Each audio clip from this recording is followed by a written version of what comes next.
नमस्कार दोस्तों, हिमाचल अलर्ट की अपडेट में आपका हार्दिक स्वागत है। हिमाचल प्रदेश सरकारी और रेगुलर नौकरियों की अपडेट आपको देते हैं।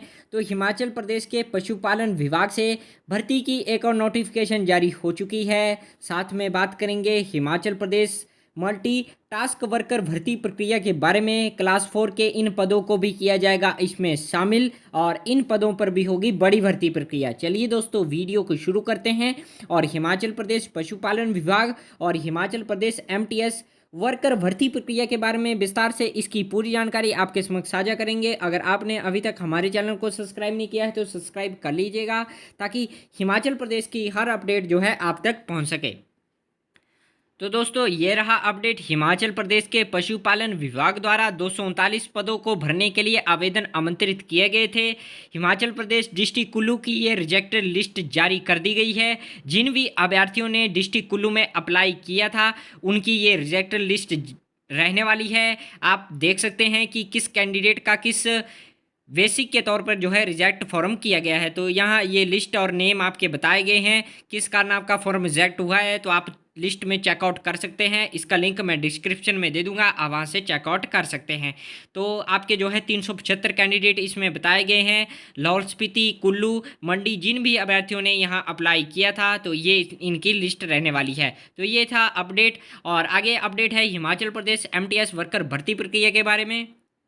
तो दोस्तों, हिमाचल प्रदेश के एमटीएस वर्कर भर्ती प्रक्रिया में 8000 पदों को भरा जाएगा, लेकिन इसमें जो है इन पदों को भी कर दिया गया है शामिल। इन पदों पर भी होगी भर्ती प्रक्रिया। आइए इसकी अपडेट आपको देते हैं। इस भर्ती की बात आज हम इसलिए कर रहे हैं क्योंकि कैबिनेट में ये केस जाने की संभावना है।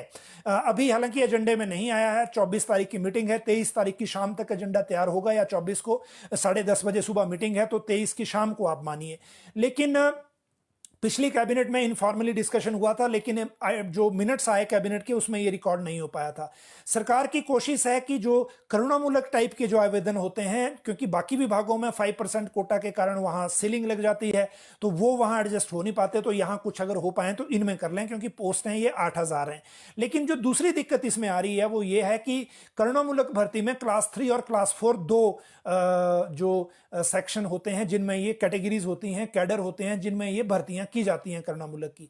लेकिन ये वाला जो मामला है पार्ट टाइम मल्टीटास्क वर्कर का, ये क्लास 4 भी नहीं है, तो फिर इसमें कैसे आएंगे, ये एक अपने आप में चैलेंज है।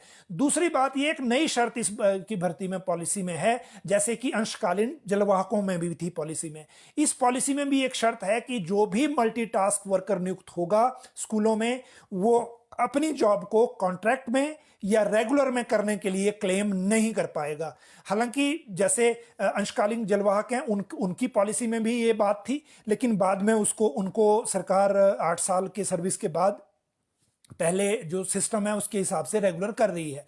तो इसमें भी मुझे लगता है बाद में एक रास्ता निकल आएगा इनको भी रेगुलर के प्रोसेस में डालने का। लेकिन अभी जो पॉलिसी है उसमें ये शर्त है बाकायदा कि जो मल्टीटास्क वर्कर हैं वो क्लेम नहीं कर पाएंगे। और दूसरी जो चीज आ रही है खासकर कंपैशनेट, इसके साथ कंपैशनेट ग्राउंड को जोड़ने की, वो इसलिए नहीं कर पाएंगे शायद कि क्लास 3 और क्लास 4 दो कैटेगरी में रूल्स में प्रोविजन है कि कंपैशनेट जो जॉब हो सकती है, और मल्टीटास्क वर्कर उस कंपैशनेट की कैटेगरी में बेशक आप सरकार इसको मान सकती है, लेकिन जो जॉब है वो क्लास 3 क्लास 4 इसकी कैटेगरी में नहीं आएगी। तो ये कि टेक्निकल हिच है, अब इसको देखते हैं किस तरह से सरकार हल करती है। लेकिन ये कैबिनेट में अगर गया तब। तो दोस्तों, ये थे कुछ खास अपडेट हिमाचल प्रदेश के पशुपालन विभाग और एमटीएस भरकर भर्ती प्रक्रिया से संबंधित। तो बने रहें हिमाचल अलर्ट की नोटिफिकेशन के साथ। प्लीज़ वीडियो को लाइक एंड शेयर करें। Thank you.